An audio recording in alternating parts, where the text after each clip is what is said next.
নির্বাচন সন্নিকটে আগামী 12 তারিখে নির্বাচন। এই নির্বাচনকে সামনে রেখে আপনারা দেখেছেন মেরঙ্গমাদার থেকে ইতিমধ্যে অনেক প্রার্থী এনেছেন। আমি আপনাদের উদ্দেশ্যে বলতে চাই, প্রিয় ভাই আমার, আপনারা দেখেছেন এই মেরঙ্গমাদার থেকে একটি দল তারা নির্বাচন নেমেছে।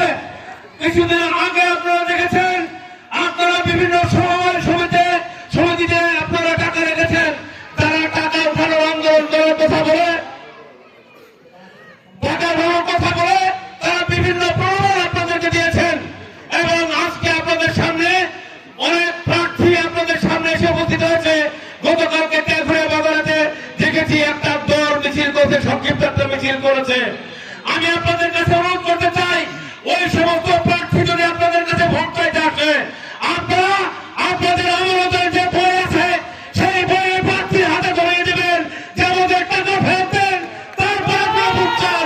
লোকের আপনাদেরকে মাঠে নামতে দেব না। প্রিয় ভাই আমার, আজকে আমার বক্তব্য শুরুতেই শেষ প্রায় এসে একটি কথা বলেই আমি আমার বক্তব্য শেষ করতে চাই। প্রিয় ভাই আমার, 2001 সালে আপনাদের সামনে এসেছিলেন মুস্তাফিজুর রহমান ভাই।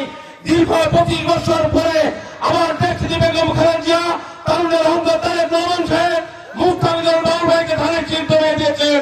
আগামী 12 তারিখে আপনারা মুস্তাফিজুর রহমান ভাইকে ধানের শীর্ষ প্রতীকে একটি করে ভোট দিয়ে আগামী 12 তারিখে নির্বাচিত করবেন। প্রিয় ভাই আমার, আপনারা ভোট দেবেন কেন, তাদের হাত তুলে দেখাবেন। প্রিয় ভাই আমার, সবাইকে অসংখ্য ধন্যবাদ দিয়ে আগামী 12 তারিখে সবাইকে কেন্দ্রে উপস্থিত থাকার আহ্বান জানিয়ে এবং একটি কথা আপনাদেরকে স্মরণ করিয়ে দিয়ে আমি আমার কথা শেষ করতে চাই। আগামী 12 তারিখে আপনারা জানেন এই এলাকায় কে আগামী 12 তারিখে ফ্যাসিস্টের দূষণ আছে। যারা দূষণ তারা কিন্তু ভোট কেন্দ্রে যাইতে যাবে না এবং আপনাদেরকেও দেওয়ার জন্য নিষেধ করতে যাবে।